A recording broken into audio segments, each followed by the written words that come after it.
Halo Sobat Boti, selamat datang di channel Bocoran Tipis. Kita akan membahas film yang berjudul Bridge of Spies. Sama seperti film sebelumnya, film ini based on true events atau berdasarkan kisah nyata. Film ini menceritakan tentang seorang pengacara yang diperankan oleh Tom Hanks membantu kepulangan mata-mata dari Soviet dan Amerika. Gak usah banyak cocot, langsung aja disimak. Video ini mengandung full spoiler, jadi yang belum nonton, disaranin nonton filmnya terlebih dahulu. Cerita dimulai pada tahun 1957, tepatnya di New York. Terdapat seorang kakek-kakek yang diikuti oleh sekelompok pria. Sekelompok pria itu membuntuti setiap kegiatan kakek-kakek, bahkan sampai menyergap rumahnya. Ternyata sekelompok pria itu adalah FBI. FBI menyergap rumah kakek itu karena telah memiliki keterkaitan dengan mata-mata Soviet. Sini pun berpindah, di mana terdapat pengacara bernama James Donovan. Ia ditunjuk oleh atasannya untuk mengurus kasus pidana, di mana ia harus membela mantan mata-mata Soviet bernama Rudolf Abel. Tapi Donovan pun heran, kenapa ia ditunjuk, sedangkan ia adalah pengacara asuransi, yang kesehariannya mengurusi asuransi suatu perusahaan. Karena perintah atasannya, Donovan pun tidak bisa mengelak. Ia langsung mengunjungi Abel untuk membicarakan kasus yang terjadi, sebelum masuk ke persidangan. Tanpa diduga, Amerika pun telah menyiapkan mata-mata untuk ditugaskan mengintai Uni Soviet. Mereka pun diuji satu persatu untuk menguji kelayakan dalam menjalankan pengintaian ini.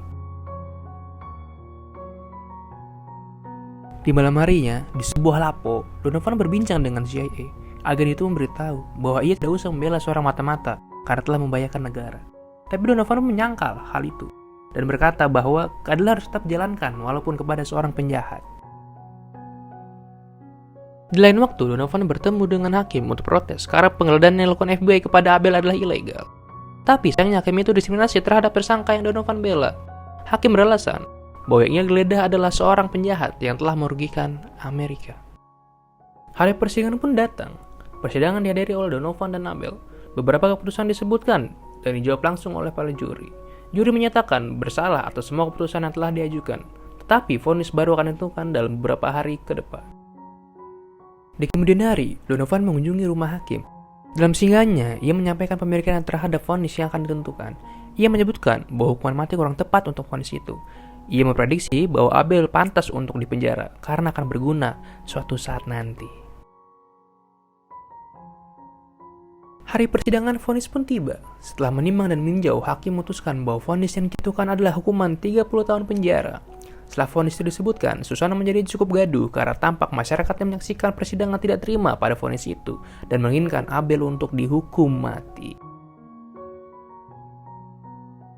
Saat malam hari, anak gadis Donovan sedang asik-asiknya menonton drakor. Tapi tiba-tiba berombongan peluru menghujani rumah Donovan. Tampak anaknya pun panik. Donovan segera mengecek keadaan keluarganya dan memanggil Silop. Sesaat sedang berbicara dengan seorang detektif, seorang Silop emosi kepada Donovan karena ia telah membela Abel. Polisi pun langsung diusir pergi. Tampaknya semua ini adalah buntut dari pembelaan mati-matiannya pada Abel.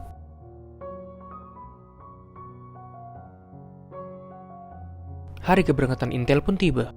Mereka bersiap lepas landas. Intel berangkat bernama Francis Gary Powell.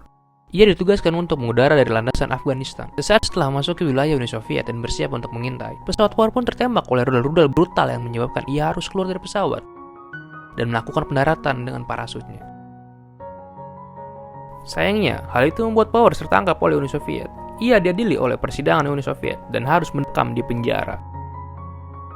Tampaknya, prediksi Donovan pun akurat. Atas berita tertangkapnya Intel Amerika, Donovan diundang ke kantor CIA dan diminta untuk mewakili Amerika dalam negosiasi pertukaran antara Abel dengan Powers. Ia dipercaya dapat mengambilkan Powers sebelum bocah ini membocorkan rahasia yang dimiliki Amerika. Beralih ke seorang pelajar asal Amerika bernama Pryor yang sedang menjemput dosen beserta anaknya di bagian Jerman Timur. Tetapi sayangnya dosen itu tidak ada. Lalu ia mengajak putri dosennya untuk menyeberang ke Jerman Barat. Tapi saat hendak melewati tembok bolong yang menjadi pintu satu-satunya telah tertutup dan membuat Pryor tertangkap oleh tentara Uni Soviet. Di lain waktu, Donovan tengah bersiap untuk berangkat ke Berlin. Tapi sayangnya hal ini tidak diketahui oleh istrinya. Ia berbohong kepada istrinya dan mengatakan bahwa ia akan mancing di Scotland. Setibanya di Berlin, ia menaiki sebuah mobil yang di dalamnya terdapat perwakilan dari kedubes yang memberitahu bahwa ia harus menemui Vogel untuk melakukan negosiasi pertukaran antara Abel dengan Powers. Selain itu, Donovan juga diberitahu bahwa ada anak mahasiswa Amerika yang ditangkap bernama Pryor. Donovan pun sampai di suatu rumah di mana tempat ia untuk bersinggah. Yang butut sih. Seorang anggota CIA pun memberi nomornya dan lokasi yang ditujukan menggunakan peta tentang lokasi yang akan menjadi tempat negosiasinya. Keesokan harinya, ia langsung berangkat untuk menemui perwakilan dari Uni Soviet. Dalam negosiasi itu, Donovan meminta agar pertukaran antara Power dan Abel dilakukan secepat-cepatnya. Tapi sayangnya, Ivan yaitu perwakilan dari Uni Soviet merasa hal itu tergesa-gesa. Akhirnya, negosiasi itu akan dilanjutkan besok. Sebelum pergi, Donovan meminta alamat Vogel untuk mencari keberadaan Pryor. Tampaknya, Donovan sangat peduli dengan mahasiswa itu. Donovan langsung bergegas pergi untuk menemui Vogel. Dalam negosiasinya, ia juga ingin melakukan pertukaran antara Pryor dengan Abel. Donovan meminta untuk pertukaran dilakukan secara bersamaan. Tanpa diketahui Vogel, Donovan telah melakukan dengan Uni Soviet. Malam harinya, Donovan berkumpul di gubuk sama temannya. Ia melaporkan bahwa ia telah melakukan negosiasi Abel yang ditukar dengan Power dan Pryor. Tapi sayangnya, temannya yang seorang CIA kurang setuju. Ia menekankan bahwa tugasnya di sini hanya untuk Powers, bukan untuk Pryor. Di lain waktu, Powers sedang diinterogasi di ruangan kecil dengan posisi duduk dan tangan terikat oleh Uni Soviet atas tindakan pengintaian yang dilakukan. Ia ditanya kemana tujuannya, kenapa pesawatnya bisa tinggi banget, dan kenapa bisa masuk wilayah itu. Tapi Powers masih belum mau buka mulut. Keesokan harinya, Donovan kembali ke kantor Ivan untuk menanyakan negosiasi yang ia ajukan. Negosiasinya pun tampaknya berbuah manis. Atasan Ivan setuju atas usulan yang diajukan Donovan. Untuk merayakan pertukaran yang akan terjadi, Donovan diajak mabui tipis-tipis oleh Ivan. Setelah itu, Donovan langsung mengunjungi Vogel untuk memuluskan negosiasi agar mendapatkan Pryor. Tapi sayangnya, Vogel tahu Donovan melakukan negosiasi dengan Uni Soviet, sehingga Vogel kecewa dan pergi meninggalkan Donovan. Di lain waktu, saat Donovan sedang sarapan, ia bertemu dengan temannya yang seorang CIA untuk memberitahu bahwa negosiasinya dengan Ivan berhasil. Teman CIA pun senang dan memberitahu bahwa Donovan tidak perlu bertemu dengan Jaksa Agung yang ingin menegosiasikan Pryor. Donovan yang merasa setiap orang mendapatkan kebebasan, akhirnya langsung pergi untuk menemui Jaksa Agung itu. Saat menemui Jaksa Agung, Donovan kembali bernegosiasi. Jaksa Agung mengharapkan akan mengembalikan Pryor untuk hubungan bilateral. Tapi Donovan mengatakan bahwa ia juga menginginkan Powers. Hal itu ditolak dan membuat marah Jaksa Agung. Jaksa Agung pun langsung pergi meninggalkan Donovan. Donovan duduk di luar ruangan sambil menunggu kedatangan Jaksa Agung kembali. Donovan tidak menyerah, ia akhirnya memberikan negosiasi terakhir yang dititipkan kepada asisten muda Jaksa Agung itu, yang mengatakan bahwa ia menginginkan Pryor dan Powers. Jika tidak, mereka tidak akan mendapatkan Abel sama sekali. Malam harinya, Donovan sedang menunggu bersama temannya untuk menunggu kabar dari Jaksa Agung.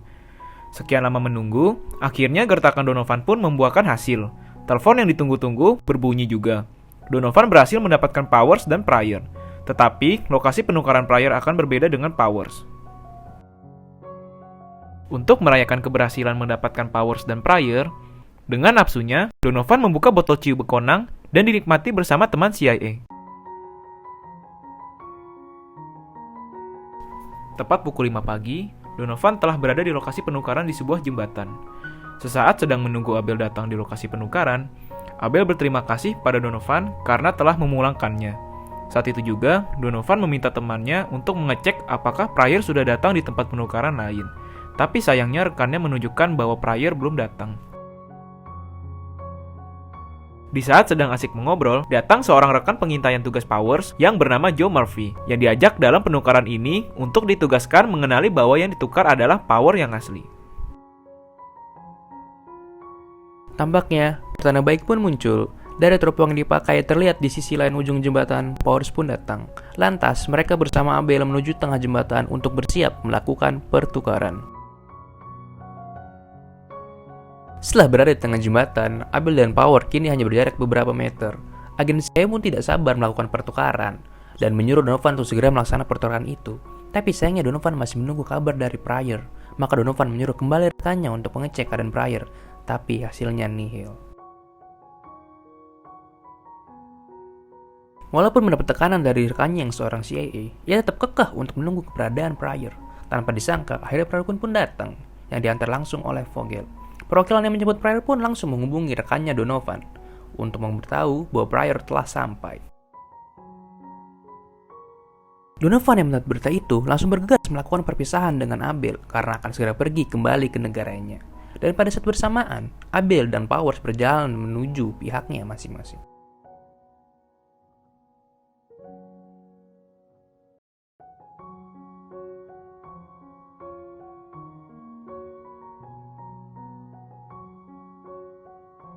Kita sudah sampai di akhir film. Sesampai di pintu rumah, Donovan disambut mesra oleh istrinya. Istrinya menagih selai istri kaya dari Scotland. Tapi sayangnya istrinya tahu kalau Donovan hanya beli di Alfamart depan gang.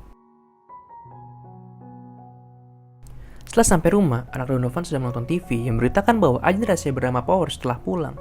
Dan membuat kaget keluarga ini adalah pemulangan ini dibantu oleh bapaknya, alias Donovan. Sontak anak dan istrinya pun bingung akan berita ini.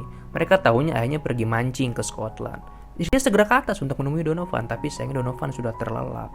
Dan film pun berakhir. Abis nonton film ini sih, menurut gue film ini membawakan keadilan di atas segalanya. Sosok Donovan bersikap kalau semua orang punya hak untuk mendapatkan keadilan. Sama nih pesan satu lagi, Donovan yang gak didukung sama negara aja bisa balikin ke orang. Masa lu yang udah usaha ini itu cuma dapat satu doang, burit lagi. Waduh.